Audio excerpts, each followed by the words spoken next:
think it's important for a leader to be very present and aware of what's going on around them, and to be able to respond rather than react to that, and by doing that to give the team autonomy to be able to make their own decisions, think for themselves, and commit to action and be accountable. I think one of the important things to try to do as a leader is to really listen deeply to people who come to you and to the team, and that can be hard. To give undivided attention, I think, is critical, particularly in a coaching and leadership development and leadership coaching sort of relationship. But to do that is challenging in pretty much any environment where leaders find themselves. I think a good leader needs to be very present, I think, and aware of what's going on around them and able to respond rather than react to situations. Be a really good listener, integrity, and being really genuinely curious, compassionate, and courageous. Those 3 C's.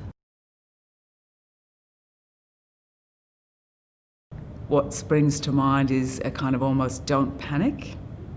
don't react, even when there's a strong invitation to react and make quick decisions. Sometimes you need to do that,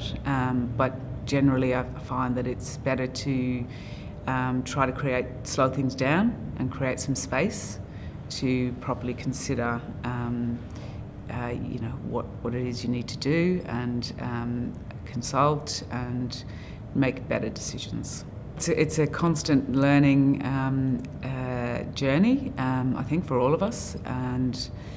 me as well. But I think it's and saying that, it's really useful to look at times when you haven't got it right, and to really reflect on that, and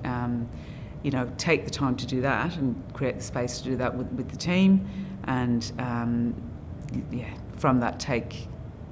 some learnings around how to do it better next time. And so mistakes and getting it wrong will happen, and I think it's being able to reflect on those things and learn and to do it better next time, because we will always make mistakes. I learn a lot from the people who I have relationships with, and who and that would be everyone from board members to my team, my leadership team, to the staff on the ground, to clients, community members, to other stakeholders like other community organisations and leaders in those organisations, government, corporate partners, just really having honest, authentic conversations with those people, and asking them, like, if I'm confronted with a challenge and I'm not really sure what the answer is, and it's complex, because often, they are complex challenges, I will try to think about who I know in my network or who's really good at that, and maybe hit them up for a coffee and just really pick their brain and ask what ideas they have, because the more we share our experience and knowledge and learnings across the sector and across all of our sectors, I think the better our collective impact can be, and the better leaders we can all become, and really that's hopefully what we're all about.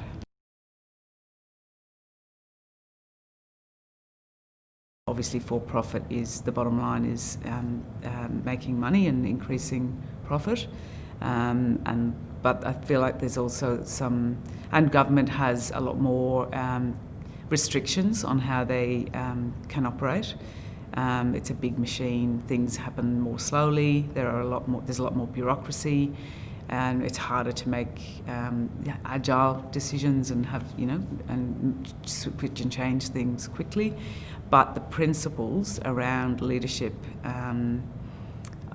some of those things that I mentioned before, I think are very similar. One of the things I didn't mention previously when I was talking about qualities of good leaders is to not forget to express gratitude and appreciation. And I think the faster paced the world becomes, the more likely it is that we are too busy to stop and express our appreciation for a job well done to somebody. And in doing that, I think it's really important to give, when giving positive feedback, to give really specific feedback and really meaningful specific feedback to somebody, so that they can actually really understand what it was that they did that created that effect that was really important for the organisation or the business.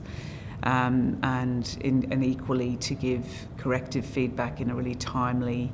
manner, and to be able to do that in a way that maintains a good relationship. And that's a real skill to do that. What I do know is that the people who come to Weave from corporates to do either a pro bono project or skilled volunteering, or volunteering at events, for example, the feedback that we get is that they get a lot out of that engagement with our work, and the deeper that connection is, the more they get out of it. I think it's actually a really useful engagement practice for corporates to offer their teams and their staff opportunities to do that sort of work, to do pro bono work, to do skilled volunteering with not-for-profits, because from what I've seen, the people who come to us from corporates are more engaged back at their corporate workplace because of those opportunities, and they get energized, and I think it really fills their cup. And I think corporates who are not offering those opportunities to give back to the not-for-profit sector to their employees will, I think they're doing an injustice to their staff, and I think it's going to impact. I think it probably impacts their business. Actually, some of the most significant moments that I've had are probably ones where I have had to accept that I've made a mistake and show some humility around that, and apologise, but as well as that, ask for advice and guidance on how to do it better or differently next time. So that's one. There's a few of those. Not when I wasn't even really in a leadership role, but I think that you can be a leader and not be in a leadership role, and you can have leadership qualities and behave in a way that shows leadership without actually having the structural title of leader. To have a high-performing team, I think you need to have the right people in that team, first of all. So recruiting the right people is key, particularly for an organisation like Weave. And recruiting people with the right values is more important than recruiting people with absolutely 100% all of the right skills that you need, because skills can be learned, but values and can't really be learned. So I think recruiting people who kind of get it and who are really passionate about your mission and vision of your business or your organisation is vital. So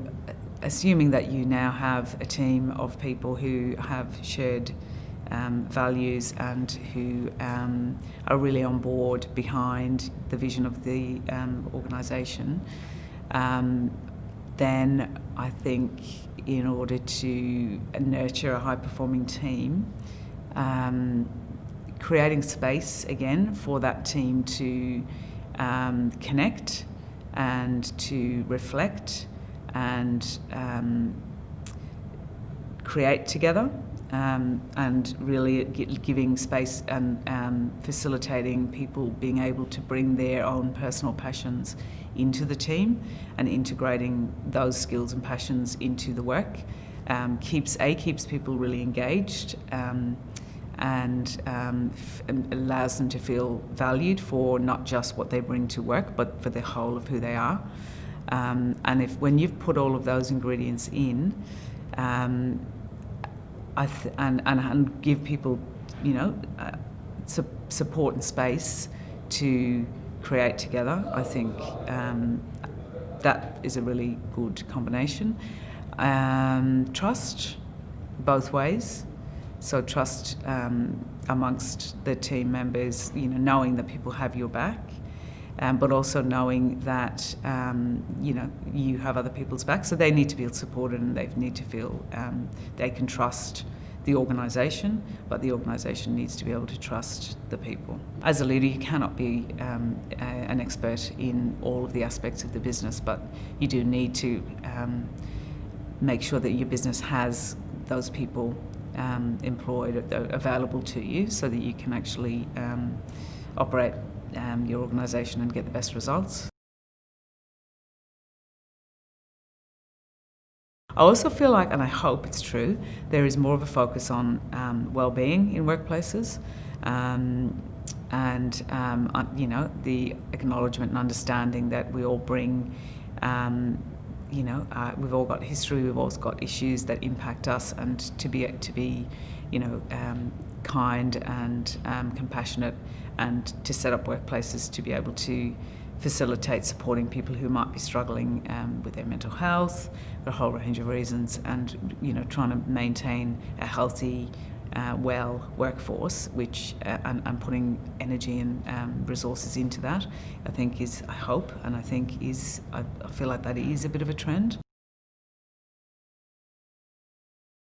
So I think I would like to be able to look back and know that through my leadership at Weave, everybody in the organisation and around the organisation would be able to say that We've really remained true to its vision, mission and values, and that people really got a lot of positive impact out of being connected to Weave, and that Weave was a really great partner in the community, for other community organisations, corporates, governments, that We've worked really well in bringing together resources and people to create positive impact for vulnerable people.